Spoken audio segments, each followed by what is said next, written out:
Abra sua Bíblia em Filipenses e mantenha a sua Bíblia aberta.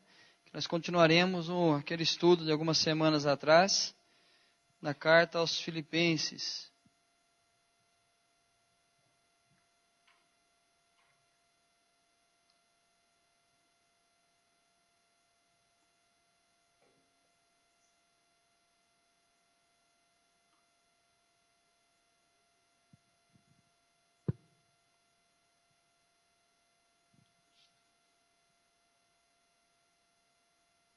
Aí.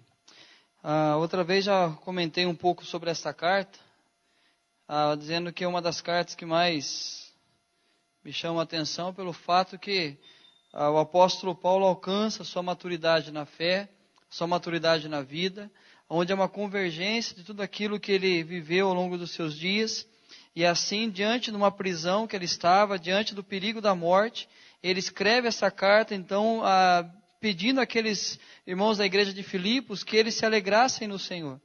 Então alguém, diante da possibilidade da morte, escreve uma carta às outras pessoas dizendo que eles fossem firmes no Senhor e se alegrassem no Senhor. E aí então é interessante ler essa carta pelo fato de que o apóstolo Paulo não passa uma visão de que a vida cristã é apenas o lado bom da vida, não é apenas o suave. Mas são desafios lançados diariamente por Deus, no sentido que eu tenho que cumprir aquilo que é a vontade dEle para a minha vida, e tendo que cumprir a vontade dEle, naturalmente vai ter a oposição do mundo contaminado pelo pecado, e aí então diante desse desafio, há também as recompensas presentes de Deus na nossa vida. E não apenas as recompensas ou apenas os desafios. É aquilo que eu falei naquele dia aqui, porque hoje se prega muito dos dois lados. Ou a vida cristã, normalmente quando alguém faz a sua pública profissão de fé, alguém chega para ela, pega na mão e fala assim, é só o princípio, as coisas vão piorar daqui para frente. Então dá aquela palavra de ânimo, né? Agora você vai ver que o negócio vai pegar. Ou seja, parece que a gente só olha a vida cristã como um grande desafio que vai levar a pessoa a desistir uma vida pesada demais daqui para frente. Ou por outro lado, as mensagens pregadas hoje, que diz então que você entregar o seu coração a Cristo significa ter uma conta bancária grande demais. Ontem eu tive uma experiência interessante. Eu fui numa fábrica que está abrindo, fui lá com o dono para a gente poder orar lá, abençoar, pedir que Deus esteja cuidando de tudo ali. E do lado assim estão construindo um templo de uma seita aí que quem entra fica rico. Aí a pessoa que iria limpar o quintal ali, falou, então é aqui, faz tempo que eu estava procurando onde era esse templo.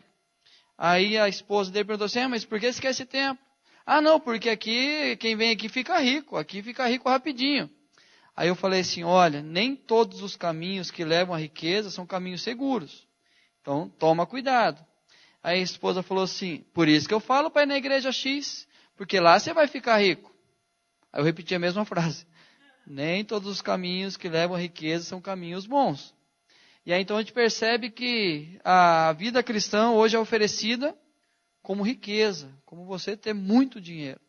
E aí então você não consegue entender a vida cristã, ou é apenas desafios ou apenas recompensas. E aí de repente você começa a viver a sua realidade de vida, e as pessoas que falam que é apenas desafio, você vive as bem-aventuranças, você fica com medo. Nossa, as pessoas dizem que é pesada a vida cristã, mas está tão leve para mim, o que está acontecendo? Ou senão você começa a enfrentar dificuldades, ouvindo que a vida cristã é só 1000 maravilhas, aí você começa a questionar a sua fé. Mas o apóstolo Paulo vai resumir ao longo da carta que a caminhada cristã é cheia de desafios e recompensas. Então há desafios, porém também há recompensas. Há recompensas, porém também há os desafios. E aí, nós vimos aqui na outra vez a introdução, buscando lá em Atos, o primeiro contato do apóstolo Paulo com a igreja de Filipos, quando ele tem disposto no coração a pregar na Ásia. Falou, vou pregar na Ásia. Quando ele vai pregar, o Espírito de Jesus impede ele ir para lá, e aí ele tem uma visão de um homem macedônio dizendo, passa a Macedônia e ajuda-nos. E aí o apóstolo Paulo entende que a missão que Deus tem para ele agora é na Europa. E ele chega a Macedônia, na cidade de Filipos, e ele tem várias experiências naquela cidade. Experiências de ver vidas se transformando, corações se entregando ao Senhor, mas também apedrejamento, perseguição, prisão, abandono.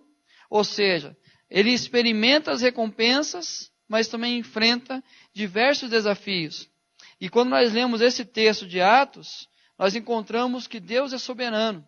Fábio aqui na sua oração, ele fala aqui dessa realidade de Deus soberano sobre todas as coisas, e Deus na sua soberania escolhendo os seus, escolhendo amar os seus, e aí então nós percebemos que Deus é o Senhor de todas as coisas. E é exatamente isso que acontece no livro de Atos. Na condução da missão, no coração das pessoas, no âmbito espiritual, nas autoridades humanas e também na salvação. Deus é soberano sobre todas essas áreas da vida. Não tem nenhuma delas que Deus não seja soberano. E aí então na condução da missão, tirando o caminho em direção à Ásia, ou colocando em direção da Europa, tirando ali no coração de Lídia a dureza do seu coração, para que ela pudesse entender o Evangelho, a libertação daquela jovem possessa do espírito maligno, as autoridades que acusaram falsamente o apóstolo Paulo e também a salvação do carcereiro.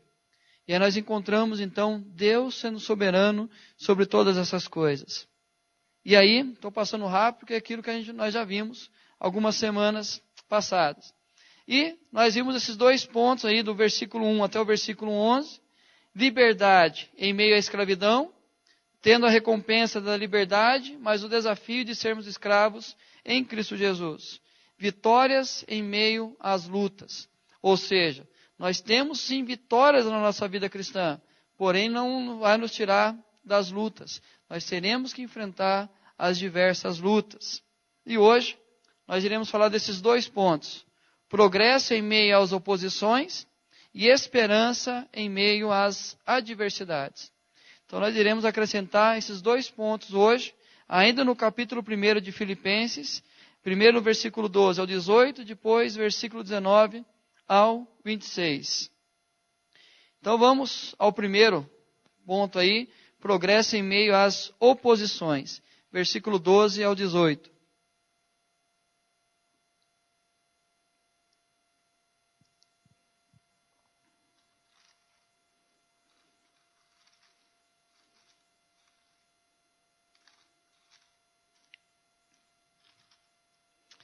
Vamos ler?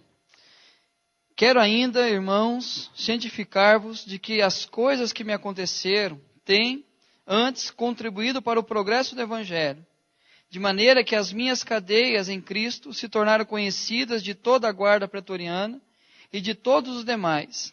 E a maioria dos irmãos, estimulados no Senhor por minhas algemas, ousam falar com mais desassombro a palavra de Deus. Alguns, efetivamente, proclamam a Cristo por inveja e porfia. Outros, porém, o fazem de boa vontade. Estes, por amor, sabendo que estou incumbido da defesa do Evangelho. Aqueles, contudo, pregam a Cristo por discórdia, insinceramente, julgando suscitar tribulação às minhas cadeias. Todavia, que importa? Uma vez que Cristo, de qualquer modo, está sendo pregado, quer por pretexto, quer por verdade, também com isso me regozijo. Sim, sempre me regozijarei. Então, o apóstolo Paulo, fazendo aqui um comentário sobre a sua realidade na prisão, onde ele fala àquela igreja o que estava acontecendo com ele e o que aconteceu a partir daquele momento que ele estava preso. Tem uma frase bem conhecida, um dito popular, que diz: quanto mais rezo, mais assombração me aparece. Normalmente você fala essa frase quando? Quando você encontra alguém na rua, um amigo, aí que eu orei antes de sair de casa hoje. Hein? Aí você fala, então, ou seja, surgiu algum problema, surgiu alguma dificuldade, fala, quanto mais rezo, mais assombração me aparece. De certa forma, essa frase ela tem um sentido, ela tem um significado, ela tem uma verdade. Talvez a gente fale assim, não, pastor, você não tem verdade não. Mas se a gente evangelizasse essa frase, dizendo assim, quanto mais busco a vontade de Deus, mais oposições surgem. Agora faz sentido. Agora você concorda comigo. Apareceu a palavra rezar, nós já...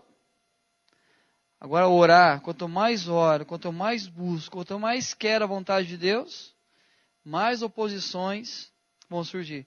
Mais dificuldades na nossa vida nós teremos. Por que será que isso acontece? Se nós estamos buscando a presença de Deus, se nós estamos procurando fazer algo bom, se nós estamos procurando o que é melhor para a nossa vida, por que oposições irão acontecer?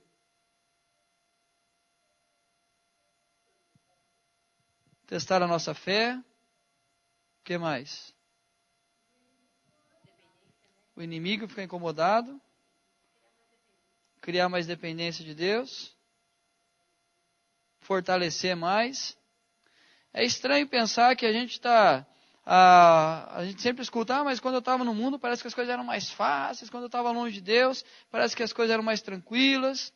Mas é óbvio que a gente, quanto mais perto de Deus, mais oposições nós teremos. Eu sempre uso aquela ilustração do nosso corpo sujo no escuro.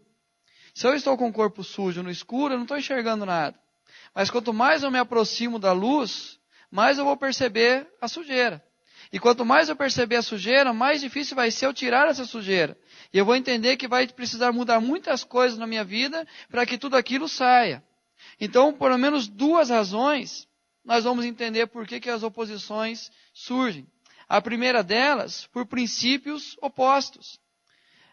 Cristo, costumeiramente, ele dizia assim, mas no reino de meu Pai não é assim.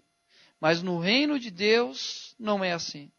Se você ler os evangelhos, diversas vezes, Jesus falando com os discípulos, ele cita como é a realidade, mas ele fala, mas no reino de meu Pai não é assim. Ou seja, os princípios que nós temos em Cristo Jesus não são os mesmos princípios que a daqueles que não estão em Cristo Jesus. E obviamente vai existir a oposição, vai existir um embate, vai existir a divergência. E aí há necessidade então de a gente colocar-se de um lado ou do outro. Ou eu vou ficar do lado de Cristo, mantendo os princípios que eu tenho aprendido com Ele, ou eu vou ceder e ficar do outro lado. Então é natural que haja sim a oposição por esse motivo. Porque se as oposições não estão acontecendo, eu preciso rever quais os princípios que eu estou vivendo. Porque se eu ando com Cristo, se eu tento manter uma linha de pensamento igual a de Cristo, se eu tento manter uma prática igual a de Cristo, é natural que vão ter pessoas que vão contrariar isso. Agora, quando é tudo normal, significa que eu preciso rever em quais princípios eu estou caminhando. Se ninguém olha e fala, você pensa diferente, você fala diferente, alguma coisa está errada, alguma prática precisa ser mudada. E a segunda razão, que são sentimentos opostos. O apóstolo Paulo, nessa carta, ele fala, amor, afeto, admiração. Amor, afeto e admiração. O mundo prega o quê? Competitividade, individualismo e inveja. Então, quando alguém faz algo mal para você, algo ruim para você, e você olha para aquela pessoa e fala, eu perdoo você, alguém do seu trabalho, alguém da sua família, alguém que sabe que você perdoou e não tem esses sentimentos, ela vai olhar para você e falar assim, não acredito que você fez isso. Você não pode ter perdoado. Você está louco. Se fosse comigo, ia ser diferente o negócio. Por quê? Porque o mundo prega exatamente isso. Competitividade, individualismo e inveja. Então, quando você começa a ver os sentimentos opostos, vai ter a oposição. Por mais que você ame as pessoas, o que existe hoje é que as pessoas não conseguem ser amadas, desaprenderam a ser amadas. E aí o que acontece? Quando você demonstra amor demais, quando você se importa com elas, há o risco do que vem de lá. O que você está querendo? É muito estranho aquela pessoa. E aí então, ou seja, quanto mais eu busco a vontade de Deus, mais oposições irão surgir. E aí, quando nós pensamos nessa realidade, a igreja de Filipos tinha duas preocupações. Esse contexto que nós lemos, o apóstolo Paulo está respondendo duas preocupações daquela igreja. A primeira delas, o que vai acontecer com Paulo? Ele pode ser condenado à morte. Ele vai ser julgado e a possibilidade de ser condenado à morte. Nós falamos aqui da outra vez, Paulo era o representante maior da fé cristã. Ele era o apóstolo, ele era aquele que pregava aos gentios. Então, para que se desse uma lição em todos aqueles do caminho, os cristãos, o que era mais fácil? Pegar o seu líder e dar uma boa lição nele, porque assim os outros iriam temer. E aí, então o apóstolo, a preocupação deles era, o que vai acontecer com Paulo? E a segunda preocupação, e o evangelho? Paulo prega a todos os gentios. Ele é o grande missionário. Ele vai por todos os lugares. Ele é aquele que orienta a igreja, aquele que disciplina a igreja, aquele que dá a palavra à igreja. O que vai ser de nós? As duas preocupações naturais da igreja.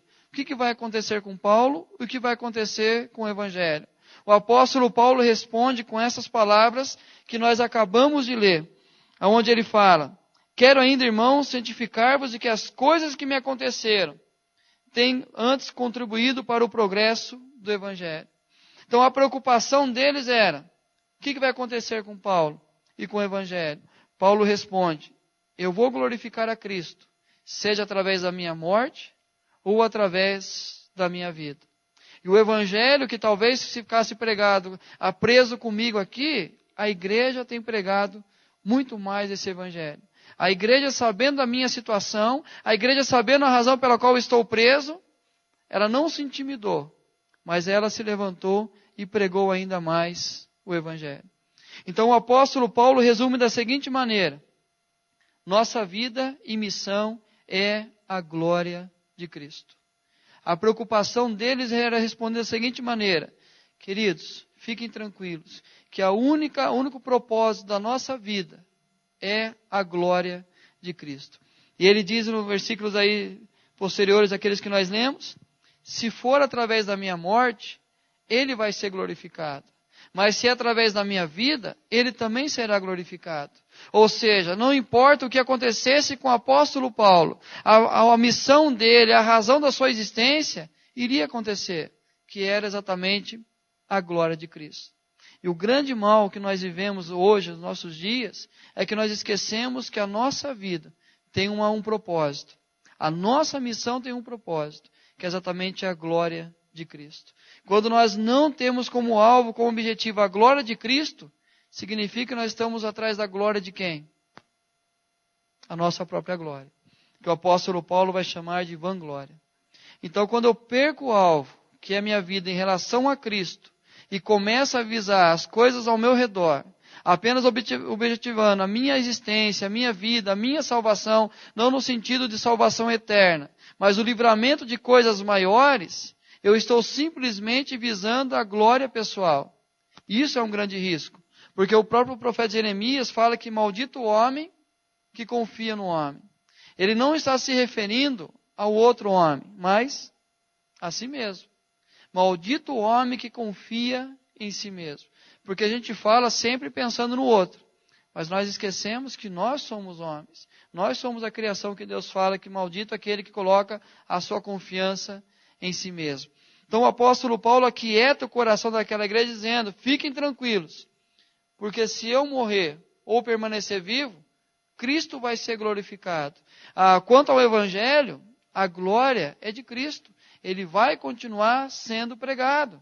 E nós estamos aqui há quase 2000 anos dessa carta, e o evangelho continua sendo pregado. Ou seja, a visão é a glória de Cristo. Mas as oposições sempre existirão. Esses são os desafios que nós teremos na nossa vida. Sempre que eu desejar andar mais com Cristo, as oposições irão acontecer. E elas podem ser pelo menos aí de 3 formas. Elas podem ser circunstanciais, elas podem ser pessoais, e elas podem ser espirituais. Essas 3 realidades o apóstolo Paulo descreve nesse texto que nós lemos. Circunstanciais é a prisão. Paulo está preso. Então a circunstância que ele está vivendo agora é uma grande oposição para a sua vida. Ele não tem a liberdade de ir e vir. Ele não tem a liberdade de sair e pregar o evangelho. Paulo está preso. Então a circunstância daquele momento impediu o apóstolo Paulo de ir em qualquer lugar. Ele estava limitado quanto ao espaço. Pessoais, ele diz que alguns irmãos aproveitaram que ele estava preso e pregavam o evangelho na igreja. Paulo não questiona o evangelho que eles pregavam. Paulo questiona a intenção do coração que eles tinham ao pregar o Evangelho. Ele diz que eles pregavam o Evangelho para que aumentasse as tribulações nas suas cadeias. Em que sentido? Paulo preso já não importa mais. Esqueçam o apóstolo Paulo. Nós não precisamos dele. Nós não temos que nos lembrar dele. E aí, então eles ocupavam o lugar que era de Paulo na igreja, dizendo que dessa forma eles iriam trazer mais dores ao apóstolo Paulo. Ou seja, uma maneira de punir o apóstolo Paulo. Mas ele fala, olha, isso também não importa para mim. Desde que o evangelho de Cristo esteja sendo pregado, isso traz alívio ao meu coração. Mas nós sabemos que as oposições podem ser pessoais. Pode ser alguém da nossa família que não se agrada da maneira que nós estamos vivendo, a escolha que nós fizemos. Pode ser alguém na empresa, porque nós estamos tentando fazer o mais correto possível. Pode ser dentro da própria igreja, pessoas que querem nos desanimar, pessoas que querem nos afastar de algum ministério. Isso pode acontecer. Lembrando que o apóstolo Paulo escreve a uma igreja. Porque às vezes nós lemos a Bíblia achando que Paulo está escrevendo para as pessoas do mundo, para as pessoas que não temem a Deus. Mas Paulo está escrevendo a uma igreja que serve a Deus. E dentro dessa igreja tem perseguições, oposições pessoais. Nós conhecemos a história aí de Neemias, aonde a oposição de forma pessoal se levantava constantemente. Aonde eles levantavam-se apenas para desanimar, para tentar fazer com que Neemias deixasse de reconstruir o muro. E quantas oposições pessoais nós temos, que nos desanima, que nos tira o ânimo de buscar aquilo que Deus quer para nós, que nos leva ao comodismo e que muitas vezes colocam dúvidas na nossa cabeça. Quando a gente começa a falar, ele vem com uma frase, nós começamos a questionar aquilo que nós cremos. Não é assim que muitas vezes acontece? Às vezes você vai evangelizar alguém. Eu, como pastor, tive várias experiências de aconselhar irmãos da igreja que foram evangelizar alguém e voltaram cheios de dúvida para casa. Voltaram questionando a sua própria fé. Porque aquela pessoa falou algumas coisas que mexeu com as suas verdades. E aí, ou seja, a oposição pessoal sempre vai existir. E, obviamente, elas podem ser espirituais. O próprio apóstolo Paulo aos de Éfeso escreve que a nossa luta não é contra carne e sangue, mas contra espíritos e potestades. E as oposições sempre irão acontecer. O diabo sempre vai se preocupar com a gente. Eu já contei aqui aquela ilustração do seminarista, acho que da outra vez eu contei, que no primeiro ano, o pastor dele ligou para ele falou, pastor, é só luta, é só dificuldade, é só tribulação, estão difíceis as coisas aqui. O pastor só escutando, terminou de falar, o pastor disse, graças a Deus por isso. E desligou o telefone. Segundo semestre, liga de novo o pastor, começa a conversar, e o seminarista, a mesma conversa. Aqui está difícil, é muita luta, muita perseguição, está difícil aqui viver essa realidade. Aí o pastor ouve tudo e fala, graças a Deus por isso. E desliga o telefone. Começo do segundo ano, o pastor liga, o seminarista, pastor, glória a Deus, só vitória, só bênção, só prosperidade, a coisa está acontecendo aqui, é uma maravilha. E começou a falar, de repente ele escuta o pastor chorando do outro lado. Aí ele estranha, pastor, mas eu sempre falei de luta, tribulação, de adversidade, o senhor sempre falou graças a Deus por isso. Agora que eu estou vivendo só maravilhas, o senhor chora. Aí o pastor respondeu, eu estou chorando porque você é um soldado vencido. O inimigo não se preocupa mais com você. E essa é a realidade que muitas vezes acontece na nossa vida. A gente acha que tudo vai bem, mas infelizmente nós cedemos aquilo que o inimigo queria. E é por isso que não há um peso mais para nós em relação ao pecado, em relação às coisas que estão acontecendo erradas na nossa vida ou ao nosso redor, porque simplesmente nós perdemos a consciência da oposição espiritual que nós temos. Mas a vida cristã não é só a oposição. É lá também a questão das recompensas. O progresso sempre acontecerá. O progresso sempre acontecerá. O apóstolo Paulo usa essa palavra para progresso. Procópio, que é avanço mesmo com bloqueios. A tradução do progresso que ele utiliza aí, a mais literal é avanço mesmo com bloqueios. Um exemplo, quando aqueles que gostam de jogar vôlei, o que acontece? Você levanta, vai dar a cortada, levanta um bloqueio triplo lá, daí você dá a cortada, bate na mão do adversário, mas cai na quadra deles. Ou seja, você fez o ponto, mesmo tendo um grande bloqueio na sua frente. É isso que o apóstolo Paulo está dizendo, que oposições nós sempre teremos, porém o avanço é certo. Nós sempre iremos avançar. Os bloqueios sempre irão existir na nossa vida, mas nós sempre iremos ultrapassar esses bloqueios. E é interessante que o apóstolo Paulo também aqui, ele fala de 3 realidades. Ele fala da questão da proclamação do evangelho a todos. Mesmo estando preso, mesmo estando ali na prisão, ele fala que o evangelho não está preso. O evangelho não ficou preso. Mas todos os da guarda pretoriana ouviram do evangelho. Eles sabiam por que o apóstolo Paulo foi preso. Ou seja, não porque apenas o apóstolo Paulo pregou a eles, mas um contava ao outro por que aquele Paulo estava preso. Aquele Paulo está preso porque fala de Jesus. Aqueles que estão comentando por aí, ele fala da salvação em Jesus, ele fala da obra desse Jesus, ele conta os milagres desse Jesus, ele tem a autoridade desse Jesus na sua vida. Ou seja, o apóstolo Paulo, quando foi preso, a notícia da sua prisão se espalhou por toda a guarda pretoriana. E isso fez com que Jesus estivesse sendo pregado também a eles. E quantos deles ficaram curiosos com aquela situação e quiseram ouvir mais sobre esse Jesus? E aí então o apóstolo Paulo fala, a oposição não impede o progresso. O bloqueio que nós estamos vivendo não impede das coisas acontecerem. O despertar da igreja. A preocupação era, o que vai acontecer com a igreja? Se Paulo for morto, o que será da igreja? E aí Paulo responde, a igreja, sabendo da minha prisão, prega com mais desassombro. Ou seja, prega com mais vontade, com mais autoridade, com mais coragem.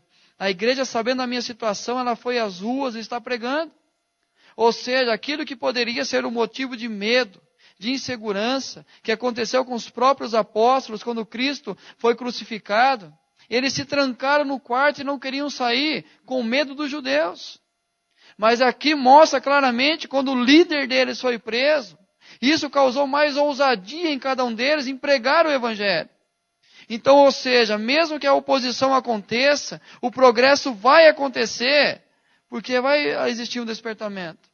Vai despertar no nosso coração esse propósito de fazer diferença. Então nós sabemos que quando a oposição surge, nós iremos progredir. E aí depois nós vamos entender melhor. Talvez diante da luta, diante da oposição, nós não sabemos o que vai acontecer. Mas depois que nós passamos por ela, olhamos para trás, nós vamos saber o quanto valeu a pena aquilo que nós decidimos viver. E também o desenvolvimento pessoal. O apóstolo Paulo, nas prisões, esse dia uma propaganda me fez lembrar bastante disso. Propaganda não, tem um jornalzinho. Esse jornal, ele inventa histórias, como se fosse um jornal nacional, assim. E ele inventa alguma história e faz a reportagem da maneira mais séria possível. Aí uma mulher que não tinha tempo para ler, ela decide cometer um furto para que ela pudesse ser presa e na prisão não precisasse cuidar dos filhos ou do marido e da casa e poder ter tempo para ler. E ela fala que ela está lendo muitos livros agora, porque agora ela tem tempo para ler. E algumas pessoas compartilharam esse vídeo nas redes sociais, e aí uma colocou assim, vai que a moda pega, né? Porque se tu quiser ter tempo, vai ser preso. Mas é interessante que na prisão o apóstolo Paulo desenvolveu essa característica. Ele escreve essa carta dentro da prisão. Ele tem tempo agora para responder os questionamentos. Lá ele recebe a comunicação das igrejas, lá ele recebe a situação das igrejas, e ali ele começa a escrever e responder. Ou seja, já que ele não poderia ir até lá, ele faz através das cartas. E aquilo que boa parte que falou, o crescimento pessoal. Isso é o amadurecimento da nossa vida. Então é diante dessas oposições que nós vamos entender a razão da nossa existência. o porquê que nós estamos andando com Cristo. E o crescimento vai ser patente na nossa vida. Quem olhar vai entender o porquê nós estamos crescendo tanto. Por que nós estamos mostrando através da vida quem é esse Jesus. E aí então, as oposições sempre existirão. Mas o progresso sempre acontecerá. A recompensa é o progresso. Porém, não esqueçam do desafio que serão as oposições na nossa vida. Mas ele continua no versículo 19 até o versículo 26, que é esperança em meio às adversidades.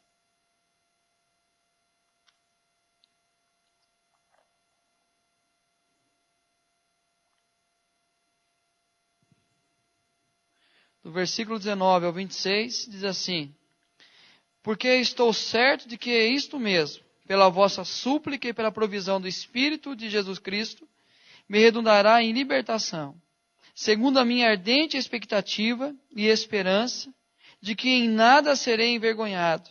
Antes, com toda a ousadia, como sempre, também agora, será Cristo engrandecido no meu corpo, quer pela vida, quer pela morte. Porquanto, para mim, o viver é Cristo, e o morrer é lucro. Entretanto, se o viver na carne traz fruto para o meu trabalho, já não sei o que hei de escolher. Ora, de um e outro lado, estou constrangido, tendo o desejo de partir e estar com Cristo, o que é incomparavelmente melhor. Mas por vossa causa, é mais necessário permanecer na carne. E convencido disto, estou certo de que ficarei e permanecerei com todos vós, para o vosso progresso e gozo da fé, a fim de que aumente, quanto a mim, o motivo de vos gloriardes em Cristo Jesus, pela minha presença de novo convosco. O apóstolo Paulo, então, ele começa a olhar aquele momento de adversidade na sua vida, porém não como o fim da sua vida, mas a razão de ter uma esperança de reencontrar aquela igreja. Ele fala que tudo bem, eu posso ser condenado à morte, mas se eu for condenado à morte, isso é incomparavelmente melhor, porque eu estarei com Cristo. Mas é necessário que eu fique aqui para o fruto do meu trabalho. Ou seja, ele fala, por causa de vocês, igreja, é necessário que eu permaneça aqui, para que eu continue a investir na vida de vocês a palavra de Deus. E aí então o apóstolo Paulo, podendo ser condenado à morte, ele já traz uma esperança no seu coração, dizendo, mas por causa de vocês, eu creio que eu ficarei aqui. Alguns momentos da nossa vida, a gente enfrenta situações que nós achamos que ali é o fim. Nós lembramos aqui do carcereiro, que quando ele vê que todas as celas se abriram, as correias caíram, ele simplesmente fala, pega uma espada e quer tirar a sua própria vida. Um momento do desespero. E quantas vezes nós recebemos um diagnóstico, agora eu vou começar a escrever o testamento, vou procurar o Fábio. Eu sempre falo para o Fábio que a única coisa que eu quero na minha vida é quando eu receber a notícia que eu vou morrer, que ele me dê a notícia. Porque deve ser uma maravilha o Fábio falando que você vai morrer, não é? Ô, meu querido, você está bonzinho? Então você vai morrer amanhã. Tem uma palavrinha, vai dar bem rapidinho. Mas é assim, ou seja, o apóstolo Paulo está se deparando com a morte, mas tem expectativa no seu coração. E aí nós temos alguns problemas que nós temos que enfrentá-los. Talvez hoje você esteja pensando o que você vai fazer amanhã, como você vai decidir isso, ou voltar para casa, como que você vai resolver aquilo. E aí começa a bater o desespero, começa a bater a angústia, a ansiedade. E a sociedade hoje vive a grande depressão por consequência dessas coisas. Conversei um pouco com o Fábio esses dias, e ele falou uma coisa interessante, que a ansiedade é uma escolha. Eu escolho ser ansioso. Eu escolho ficar preocupado. Ou seja, Deus fala, não seja ansioso. Eu tenho a possibilidade de não ser, mas eu escolho ser ansioso. E aí, ou seja, por causa das adversidades que nós enfrentamos. Alguém lembra de um filme com esse nome ou não?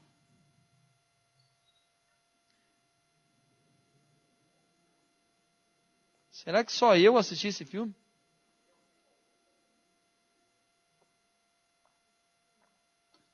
É bem velho. Lembra? Retroceder nunca, render-se jamais. Gente, acho que só eu e as filhas do Silvio Santos que assistiram esse filme. Porque era daqueles que ele falava, eu não assisti ainda, mas minha filha, número 6, assistiu, disse que é maravilhoso. Mas era um filme do Jean-Claude Van Damme. Deve ter uns 6 nomes aquele filme, que sempre mudava o nome. Antigamente costumava mudar o nome de filme, né? Mas era esse tema do filme, retroceder nunca, render-se jamais. Isso eu pesquisei para ver o ano do filme, foi 1986. Eu tinha 3 anos na época. Não, tinha mais um pouquinho. Mas por que eu olhei e lembrei desse tema, desse filme? Porque quando a gente olha assim, alguém que não desiste, alguém que vai para frente, alguém que está decidido a fazer aquilo que está no seu coração, vai fazer. Então não vai existir as oposições, vai existir problemas, vão levantar adversários, mas me render jamais. A desistir nunca, voltar atrás nunca. Eu vou terminar o que eu comecei a fazer. É interessante que na nossa vida nós temos essas realidades, constantes desafios na vida. Nada vem de mão beijada, não é? Nada é fácil para a gente. Nós não acordamos e ali está tudo pronto para nós. As coisas vêm difíceis. As coisas cada vez mais se complicam. Se cada um contar a história aqui, de repente falar, ele tem uma vida boa, mas não sabe a realidade até chegar naquele momento. Não sabe o que viveu para chegar naquele momento da sua vida. E aí talvez a gente olhe para a nossa vida, quantas coisas nós já passamos, quantas dificuldades nós enfrentamos na vida, quantas coisas nós passamos. Esses dias eu fui cortar o cabelo, começamos a conversar um pouco sobre a infância, sobre o quichute da 3ª série até a 7ª série, o mesmo quichute que era para brincar na rua, que era para ir para a escola, que era para sair, para ir a alguma festa de aniversário de alguém, era o mesmo quichute. Sacolinha de arroz para levar o material para a escola. Então, quantas coisas, começamos a falar das dificuldades da infância. E aí, então, a gente percebe, chega num momento da vida, fala, olha como as coisas mudaram. Mas nada veio de mão beijada. Se a gente não acordar cedo amanhã, não correr atrás da vida, as coisas não vão acontecer para a gente. Só que o grande problema nosso é que na maior parte das coisas da nossa vida, nós desistimos antes mesmo de lutar. Nós olhamos uma fila, já desistimos. Eu sempre brinco quando os jovens vão fazer o vestibular, eu falo para eles assim, quando chegar lá, faça uma coisa, evita olhar para o tanto de japonês que tem ali. Né, seu Pedro? Vai fazer o vestibular, evita olhar para os japoneses que tem ali. Porque você começa a contar, deu 40, é o número de vagas, você, nem vou fazer. Já passou tudo. E aí, ou seja, a gente começa a colocar barreiras para aquilo que a gente vai fazer. Então, eu sempre brinco com isso, que a gente já pega um livro para ler, primeira página que nós olhamos, qual que é? A última página. Eu olho lá, 300 e poucas páginas. Qual que é a segunda coisa que eu faço? Já vou para o meio para ver se tem figuras. Aí não tem muitas figuras, já vou no final do capítulo para ver se tem aquela página em branco. Termina na metade, uma página em branco, outra, e se conta aquela página para chegar até 200 e pouco. E aí então a gente começa a criar cada vez mais obstáculos para tentar fazer aquilo que nós temos que fazer. E aí nós temos aí o jeitinho brasileiro de sempre adiar, sempre jogar para frente. Um dia eu faço, e aí infelizmente nós desistimos. Mas, diferentemente disso, na fé nós não podemos voltar atrás. Nos desafios da nossa fé, nós não podemos abrir mão. Porque o próprio Cristo nos ensina que ninguém que tendo posto a mão no arado, olha para trás, é apto para o reino de Deus. Ou seja, começar uma caminhada cristã, começar a viver as realidades de Deus na nossa vida, a submeter-se à vontade dEle e voltar, não vai dar certo. A carta aos Hebreus fala exatamente disso. Aqueles que experimentaram o cuidado de Deus, aqueles que ouviram a sua voz, aqueles que viram as realidades ao seu lado de Deus acontecendo e desistiram, esses é praticamente impossível reanimá-los no caminho da fé. Ou seja, na vida nós podemos abrir mão de muitas coisas, mas quanto à nossa fé, aos desafios da fé, isso nós não poderemos abrir mão jamais. Mas o apóstolo Paulo ele vai contar alguns segredos para a gente aí, de como ele conseguiu manter a sua esperança mesmo em meio às adversidades. A primeira coisa que ele fala é não olhar o passado com amargura. Não olhar o passado com amargura. É interessante quando ele escreve essa carta, ele começa dizendo assim: é com grande alegria que eu recordo de vós em todas as minhas orações. É com grande alegria que eu lembro de vocês. Já pensou o que é lembrar da igreja de Filipos? O que é lembrar de Lídia? O que é lembrar do carcereiro? O que é lembrar de tudo aquilo que ele viveu naquela cidade? Talvez alguns de nós poderíamos dizer: lá eu não piso nunca mais. Porque quando eu fui lá, fui fazer o bem. Sabe o que fizeram? Me jogaram na prisão. Me açoitaram em praça pública. Eu nunca mais volto lá. Mas o apóstolo Paulo, ele olha o passado, mas não olha o passado com amargura. E por isso que ele mantinha no seu coração a esperança. Ele mantinha essa certeza que mesmo nas adversidades, ele poderia olhar por coisas melhores. Porque o passado não trazia amargura. Mas o que acontece com a gente muitas vezes? A amargura que fica no meu coração me impede de olhar o futuro. Porque eu só fico olhando o passado, só fico olhando aquilo que aconteceu. E qualquer oportunidade que surja na minha vida hoje, eu já vou direto abrindo mão, jogando para frente. Por quê? Porque eu posso me machucar de novo. Mas o apóstolo Paulo, ele mantinha a esperança simplesmente porque não olhava o passado com amargura. Ele olhava o presente com grande alegria. No versículo 13 ao 18, que nós já lemos aí, ele fala de tudo o que está acontecendo. As minhas cadeias em Cristo fez com que muitas outras pessoas ouvissem do Evangelho. Fez com que a igreja se despertasse a pregar esse Evangelho. Ou seja, aquilo que está acontecendo comigo pode estar frutificando na vida de outras pessoas. Talvez aquilo que eu estou vivendo hoje está difícil para mim, mas não é a razão para eu viver sem alegria. Porque eu sei que aquilo ali vai redundar em honra, louvor e glória. Como Pedro fala no primeiro capítulo. Que por mais que seja necessário, por breve tempo, que sejais provados, tudo isso vai redundar em honra, louvor e glória. Queridos, o apóstolo Paulo olha o presente da sua vida com alegria. Ele olha o futuro com uma grande expectativa. Eu vou encontrar vocês de novo. Eu vou estar com vocês de novo. Talvez a igreja preocupada com o que estava acontecendo com Paulo, ele responde: eu vou ir encontrar vocês. Fiquem tranquilos que eu estarei com vocês em breve. Esse Salmo 66, 20, ele fala exatamente disso. Passado, presente e futuro. Ele fala que ele começa a contar a história toda de Israel, quando eles passaram pela água e pelo fogo, tudo o que aconteceu, mas ele olhava Deus cuidando dele. E aí ele fala: vinde e veja o que Deus tem feito pela minha alma. E aí ele conclui dizendo: bendito seja Deus que não me rejeita a oração e nem aparta de mim a sua graça. Ele olha o passado, Deus cuidou do seu povo. Ele olha o presente, Deus cuidando da sua vida. E ele sabe que o futuro está tranquilo nas mãos de Deus, porque Deus não rejeita a sua oração e nem aparta dele a sua graça. Quando nós olhamos o passado, por mais que tivemos experiências ruins, Deus esteve cuidando de nós. Se não estivesse cuidando de nós, nós não estaríamos aqui hoje. E aí então nós olhamos o presente, estamos com lutas, podemos estar com lutas, mas nós estamos aqui. Nós estamos aqui.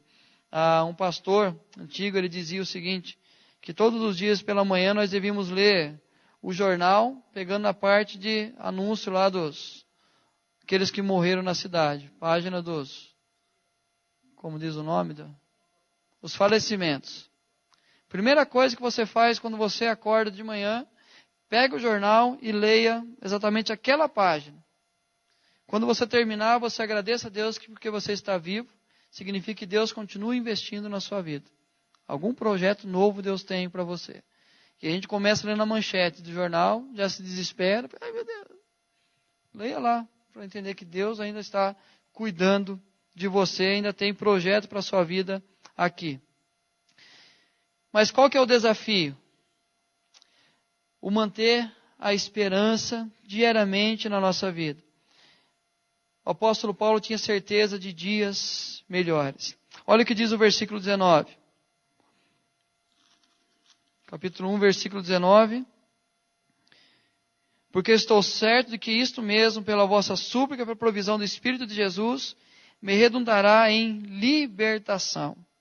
O apóstolo Paulo mantinha esperança porque ele tinha certeza de dias melhores. Por duas razões. Primeiro, pela oração da igreja. Pela oração da igreja.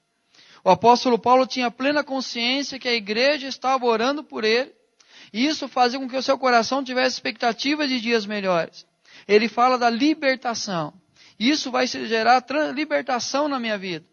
Mas o grande prejuízo que a igreja do nosso tempo hoje enfrenta é exatamente o lado de olhar a oração como algo que não é produtivo, como algo que não gera mudanças. A reunião de oração das igrejas deveria ser muito mais cheias do que um domingo à noite, aonde nós temos muito pouco tempo para focar a oração, nós estamos apenas ouvindo o que Deus fala.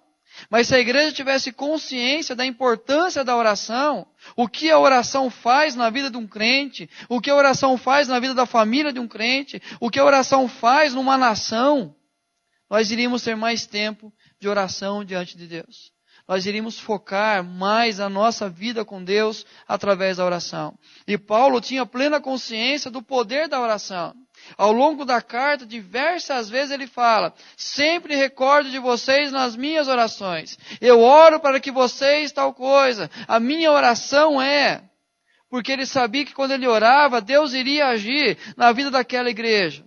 E quando a igreja orava, ele iria sentir a presença de Deus na sua vida e a certeza de que Deus iria responder de forma positiva quanto à sua liberdade. Assim foram com os apóstolos. Quando Pedro estava preso, o que a igreja estava fazendo? Orando. Quando eles saem da prisão, quando eles chegam na casa, o que a igreja estava fazendo? Orando. Ou seja, a oração traz libertação.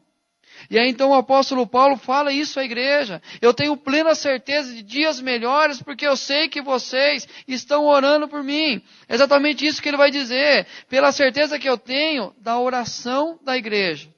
E a segunda ele fala, pela provisão do Espírito de Jesus. Algumas situações nós não iremos conseguir passar por elas sozinhos. São coisas maiores do que as nossas forças. São coisas que, humanamente falando, nós não temos condições de enfrentá-las. Mas nesse momento, Jesus está conosco, nos dando forças para passar por aquilo ali. Não pense que o apóstolo Paulo estava numa prisão de conforto, televisão, última geração, computador para conversar com qualquer pessoa. As prisões que existem hoje aí. Esses dias uma pessoa colocou, acho que não sei se é da Suíça, uma prisão lá, e colocou uma foto de lá e uma foto da prisão daqui, comparando os dois. Ele vai fazer crime na Suíça, né? Vai ser preso lá, então, já que... Ou seja, a gente olha assim e acha que a prisão do apóstolo Paulo era 1000 maravilhas. Mas o apóstolo Paulo sabia que o Espírito de Jesus estava cuidando dele. O mesmo Espírito de Jesus que impediu que ele fosse para a Ásia e o levasse então para a Europa, ele sabia que Deus estava no controle de tudo.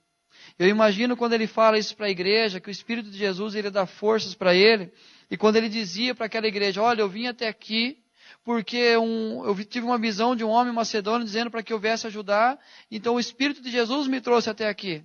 E quando ele escreve isso, a igreja tem consciência, olha, o mesmo Espírito que trouxe até aqui é Senhor da vida dele.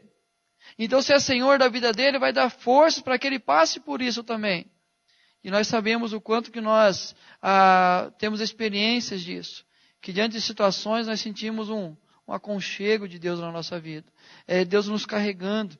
Por isso que aquela velha ilustração dos passos na areia mexe muito com a gente.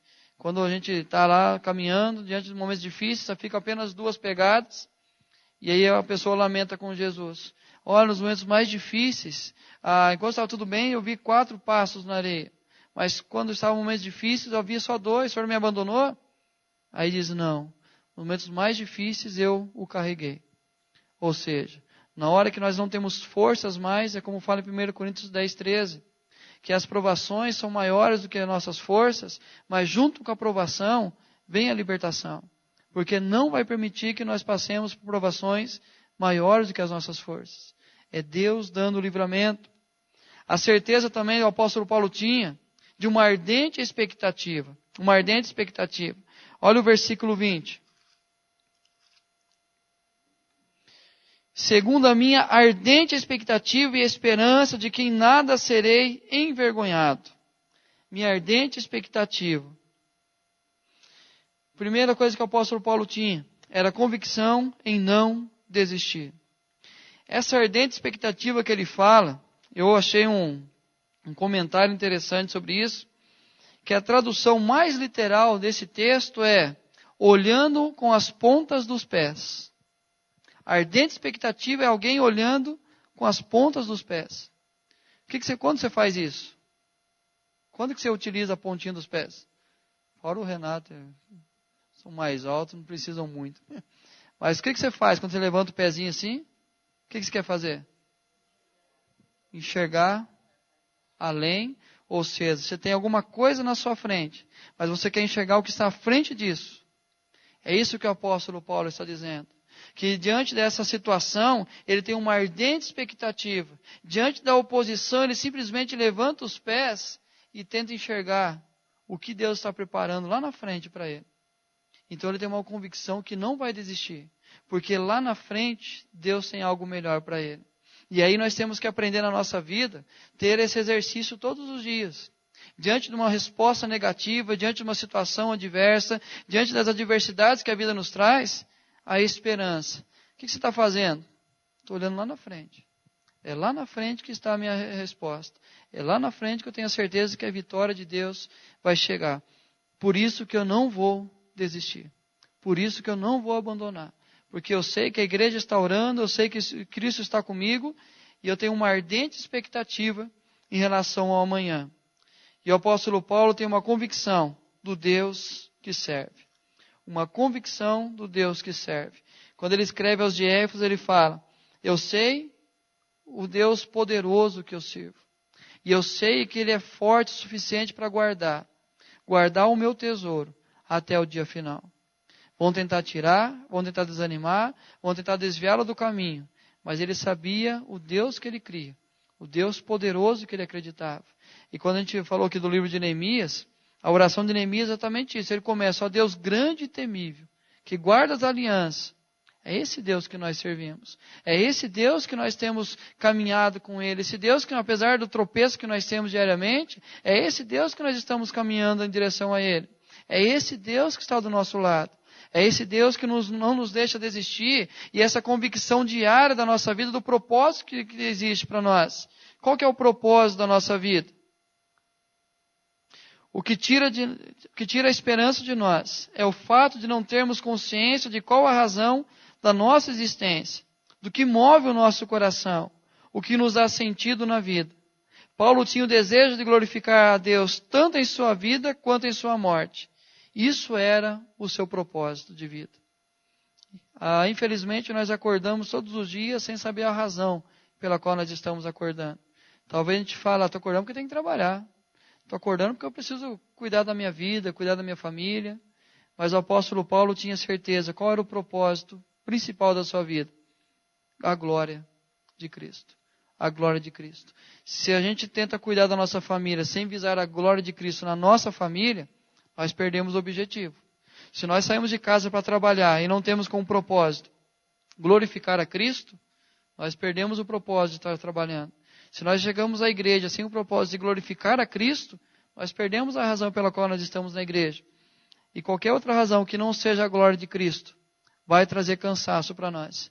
E é por isso que nós lamentamos tanto ter que trabalhar, é por isso que nós lamentamos tanto os problemas que enfrentamos em casa com a família, é por isso que nós lamentamos tanto a canseira de vir à igreja, ter que sair de casa, vir para a igreja, porque simplesmente perdemos o propósito da nossa vida, que é a glória de Cristo. E aí quando você olhar ao redor as pessoas que não vivem com esse propósito, você vai entender melhor o que está acontecendo. Talvez você diga, mas estão sorrindo, estão alegres, estão prosperando até mais do que eu. Mas Provérbios 14, 12 diz que há caminhos que ao homem parece direito, mas ao seu cabo são caminhos de morte. E até na alegria chora o coração. Até na alegria chora o coração. E o fim da alegria é tristeza. Ou seja, uma vida de aparência, sem avisar a glória de Cristo, vai levar aí ao desânimo e vai perder com certeza a esperança. Então, quando nós pensamos na questão das adversidades, teremos? Com certeza nós teremos. Com certeza nós já temos algumas na nossa vida. E algumas irão surgir diariamente. Mas a certeza que nós temos é que nós não iremos perder a esperança. Oposições sempre vão acontecer. Mas eu tenho a certeza que o progresso sempre vai acontecer mesmo com o bloqueio. E quando as coisas estiverem difíceis, faz exercício. Levanta o pezinho e tenta ver o que tem lá na frente. E a certeza que o apóstolo Paulo fala, a minha ardente expectativa é que dias melhores virão. Amém? Alguém quer acrescentar alguma coisa? Como dizia um amigo meu lá no seminário, o professor abria para perguntas, ele levantava a mão e falava, professor, só para enriquecer a aula do senhor, quero fazer um comentário. O professor amava quando ele falava, só para enriquecer a sua aula eu vou... Mas, gente, orar pelo pastor Ezequiel, ele está com problema na vista, ele fez um laser, e ele ficou perdeu um pouquinho a visão, então orar para que Deus esteja recuperando, não é uma semana tão tranquila para ele assim, né? Deve estar tranquila essa semana. A minha filha está com 3 anos, esses dias ela falou que vai casar, eu já chorei. Você imagina chegando a semana do casamento que vai acontecer, né? Não, mas esses dias eu brinquei com ela que ela quer voltar para a barriga da mãe e ser criancinha de novo. Eu falei assim, não filha, você agora que vai crescer, vai ficar adulta, vai conhecer alguém, vai casar e vai ter um filhinho também. Aí eu comecei a imaginar ela crescendo, né? Aí eu olhando para ela, imaginando ela crescendo, comecei a chorar. Porque de vez em quando eu choro, sabe? Eu tenho uma dificuldade, de vez em quando. Mas aí a Janaína chegou, ela foi brincar com a Janaína e falou, mãe, o pai chorou hoje. Chorou por quê? Ah, porque eu vou casar. Aí eu falei para a Janaína, mal sabe ela o quanto eu vou chorar nesse dia, né? Mas orar pelo pastor Ezequiel por esses 2 motivos, então, né?